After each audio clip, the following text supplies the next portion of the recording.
ஓகேடா, okay okay. Hi hello. Hi, அத்தை வந்தால் போகணும். Okay, Mumbai life style Suguna. என்ன பண்ணுறீங்க? குளிர் எப்படி இருக்குது மும்பையில்? ஒரே உப்பசமாக இருக்குதாமே மும்பையில். சண்டை போட போகிறீங்க? பக்கத்து வீட்டிலடா சண்டை போடலான்னு பார்த்தா ஹிந்தி நல்லா தெரிய மாட்டேங்குது. அதாவது ஒரு சில வார்த்தைகள்லாம் பேசுறதுக்கு வருது. சண்டை போடுறதுக்கு கரெக்டாக அதாவது சரளமாக பேசணும்ல, சண்டை போடுறதுக்கு வர மாட்டேங்குது. நல்ல தம்பி பாய். மேல் வீட்டில் டியூஷன் நடந்துட்டுருக்கு. கொண்டு போய் ட்ரெஸ்ஸை காய போட்டதுக்கு டியூஷன் முன்னாடி ஏன் காய போட்டீங்க, இங்கெல்லாம் போடக்கூடாதுன்னு சண்டை போட்டாங்க. குளிர் அதிகமாக தான் இருக்குது.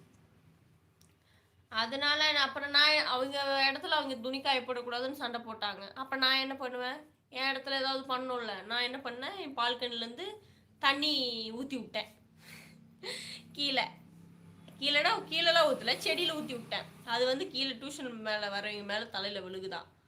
இங்கே ஊற்றாதீங்கன்னு சொன்னாங்க. நான் கம்முன்னு இருப்பேனா? அவங்க இடத்துல துணி போடக்கூடாதுன்னு சொன்னாங்க. நான் என் இடத்துல தண்ணி ஊற்றுவேன். நான் எம்பட வீடு என் இஷ்டத்துக்கு தண்ணி ஊற்றுவேன். யார் தலையில் விழுந்தா நான் என்ன பண்ண முடியும் அப்படின்னு சொல்லி சண்டை போடலான்னு பார்த்தா